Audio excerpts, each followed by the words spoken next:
छोटे तारों से छितरे फूलों के छींटे, झागों से लिपटी लहरी श्यामल लतरों पर सुंदर लगते मावस के हंसमुख नभ से, चोटी के मोती से आंचल के बूटों से। ओह समय पर उनमें कितनी फलियां टूटी, कितनी सारी फलियां, कितनी सारी फलियां। वो कैसे लग रहे थे? ऐसे लग रहे थे उन पर जो झाड़ियों पर जो फूल आए, वो ऐसे लग रहे थे मानो आसमान में छोटे छोटे तारे निकले हों। जैसे कि सांवली लतरों पर झागों से लिपटे हुए लहरें आ रही हों।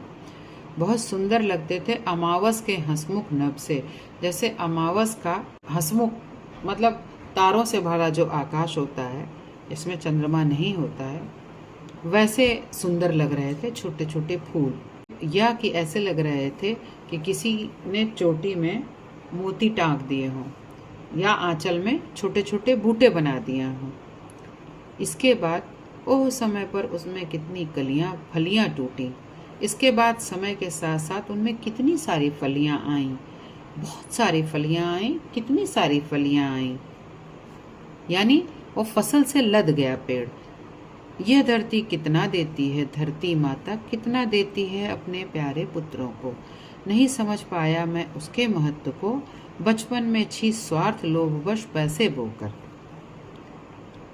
आज मैं इस बात को महसूस कर रहा हूँ कि ये पृथ्वी हमें कितना देती है, ये माता धरती हमको कितना देती है, अपने सारे प्यारे पुत्रों को वो कितना देती है अपने गर्भ से निकाल करके। और इसकी इतनी महिमा थी जिसको मैं अपने बचपन में बिल्कुल समझ नहीं पाया था। और मैंने स्वार्थवश लालचवश पैसे बोए, ये सोच करके कि आगे चल करके वो बहुत सारे पैसे के पेड़ बनेंगे। जबकि रत्न पवसनी है वसुधा, अब समझ सका हूँ इसमें सच्ची समता के दाने बोने हैं, इसमें जन की क्षमता के दाने बोने हैं, इसमें मानव ममता के दाने बोने हैं, जिससे उगल सके फिर धूल सुनहरी फसलें। मानवता की जीवन श्रम से हंसे दिशाएं, हम जैसा बोएंगे वैसा ही पाएंगे। अब मैं समझ चुका हूँ कि ये जो धरती है रत्न प्रसवनी है, मतलब रत्नों को देने वाली है। प्रसवनी माने पैदा करने वाली है। ये रत्नों से भरी हुई पृथ्वी रत्नों को पैदा करने वाली है, ये अब मैं समझ चुका हूँ। रत्न माने भोजन रूपी रत्न, रत्न माने तेल रूपी रत्न, रत्न माने हीरे जवाहरात रूपी रत्न। अनंत प्रकार से ये धरती हमें देती है, तो हमें इसमें सच्ची समता के दाने बोने हैं। तो अब हमें क्या करना है? इसमें हमें सबको समान रूप से समझना है और समान रूप से समझने रूपी दानों को बोना है, जिससे सब लोग एक समान हों। इसमें जन की क्षमता के दाने बोने हैं। और क्या करना है कि किसी भी व्यक्ति की क्षमता कितनी है, इसके दाने भी बोने हैं। यानी हर व्यक्ति अपनी क्षमता अनुसार कार्य कर सके, ये हमें बताना है। और इसमें मानव की ममता के दाने बोने हैं।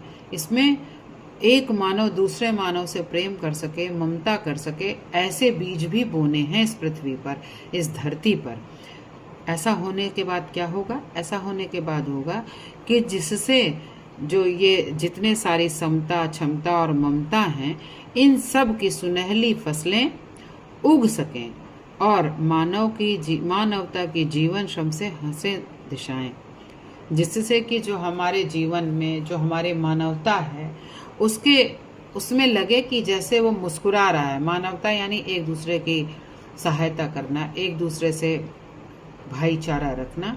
इसमें जो श्रम लगता है, इसको बोने में जो श्रम लगता है, तो मानव जीवन का जो फल प्राप्त हो, उससे चारों दिशाएं हंसें, चारों दिशाएं खुश हों, पुष्पित पल्लवित हों। क्योंकि हम जैसा बोएंगे वैसा ही पाएंगे। तो हमें क्या करना चाहिए?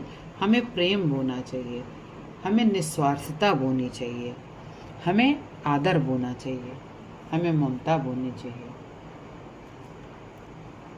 बच्चों, अभी आपने सुमित्रा नंदन पंत की इस कविता का अर्थ समझा।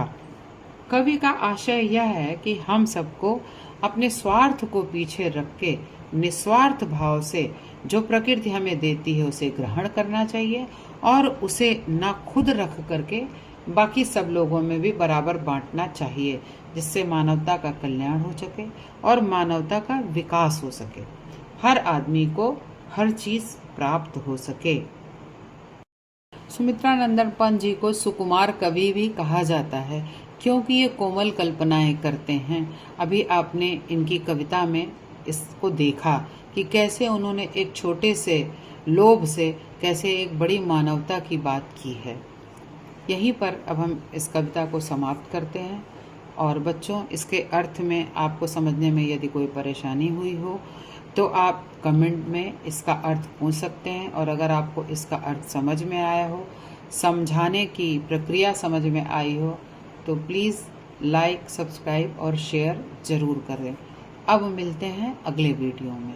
तब तक के लिए धन्यवाद और नमस्कार।